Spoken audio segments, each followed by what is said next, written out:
The world is divided into 4 spheres, each sphere divided among continents and nations. Nations are divided by borders and interests. These interests divide the news. We examine the impact of these divisions on people and power. This is Imaginary Lines.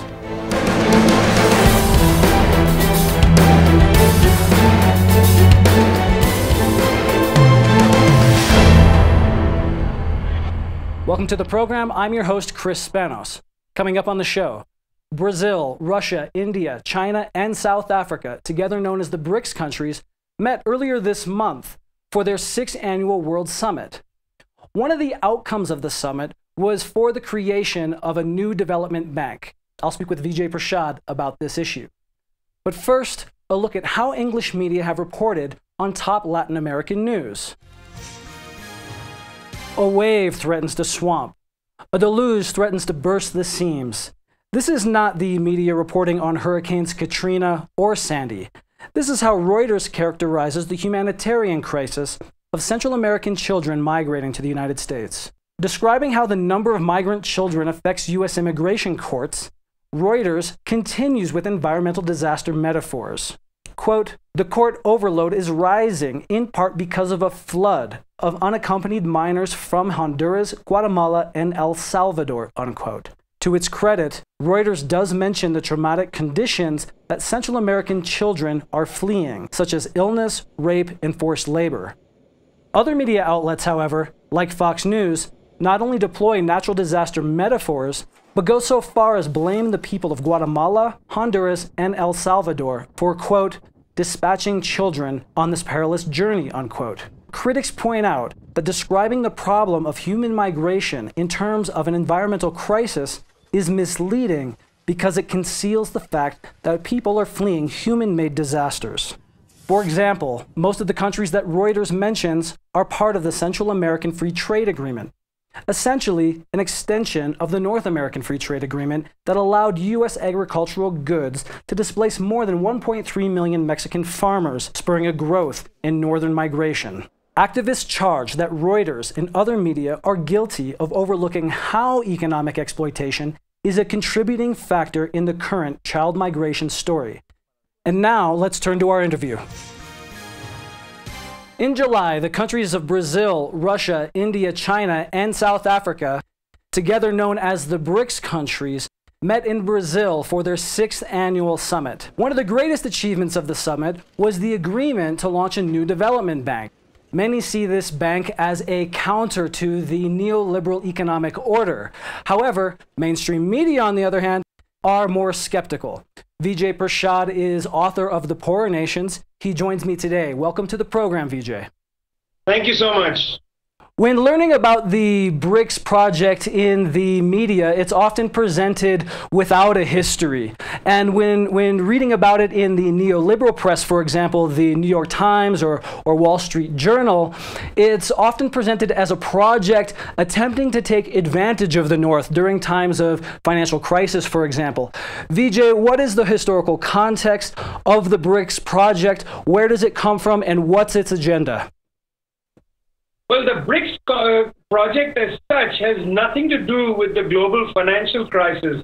It actually predates it by almost a decade. In the 1990s, when the World Trade Organization got going, many countries in the global south found themselves disadvantaged by the new rules, in particular, the intellectual property right rules. So in 2003, India, Brazil, and South Africa created a small group called IBSA, which was about 2 things. The most important thing was the pharmaceutical industry and AIDS drugs. So because of the pharmaceutical question and intellectual property rights, and because of the question of subsidies and agricultural production, India, Brazil, and South Africa formed this grouping. In the 2000s, subsequent to this, China and Russia joined up with these 3 countries in a kind of a very complicated set of maneuvers. First the countries formed BRIC without South Africa, and then South Africa joins in late 2000s. You have the BRICS grouping. And one of the greatest achievements that people see as an outcome of the BRICS summit that was held in July is the creation of a new development bank. What's your assessment of this new bank? The most significant thing about this bank is it's a direct or frontal challenge to the Bretton Woods institutions, the World Bank and the International Monetary Fund. It suggests that there is a different way to go in terms of financing for development. You know, this is unlike the IMF and the World Bank, where the countries that put in the most get the greatest vote. There is a kind of democracy inside the new development bank. That's, I think, something important. I think where we are going to look to see how they proceed is what kind of projects they finance. Are they going to finance the same kind of neoliberal projects that the IMF and World Bank have financed? Or are they going to build a robust public sector? It's very interesting, Vijay, and one of the things that I've noticed is some media already making predictions about the bank, and you described a process of new internal democracy in the bank, but Reuters recently reported that one of the biggest challenges to BRICS success is what they call in their headline, Big Brother China. And I'm wondering, given what you've described about the bank in the context that you've provided, where do you think these framings come from? China, it has to be said, has to put forward the view that it does not seek a Chinese century or a China or Beijing consensus.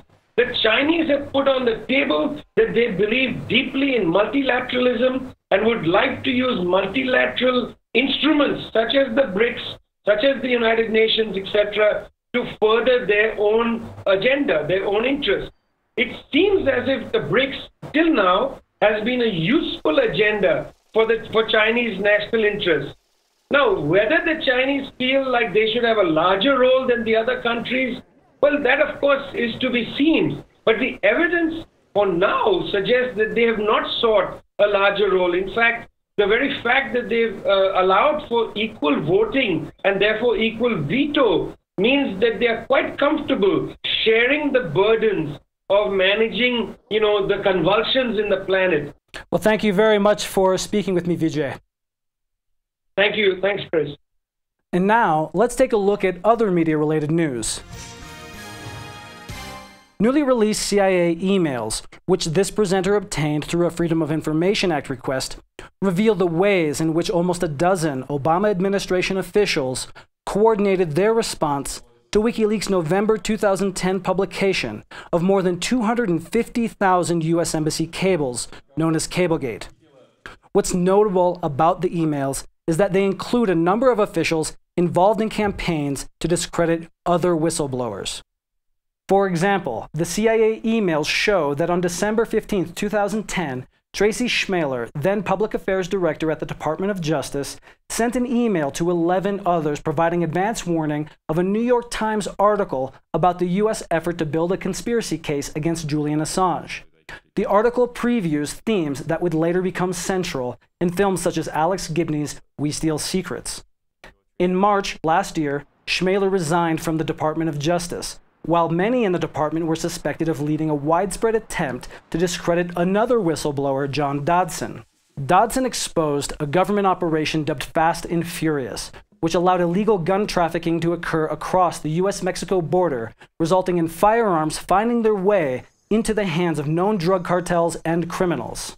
Critics have suspected Tracy Schmaler of also campaigning to discredit John Dodson. The CIA emails suggest a possible campaign to shape the public debate around WikiLeaks, framing WikiLeaks as an illegal organization rather than a legitimate publishing platform to release secret and sensitive, but crucially important information. That's it for today's Imaginary Lines. Thanks for watching the show.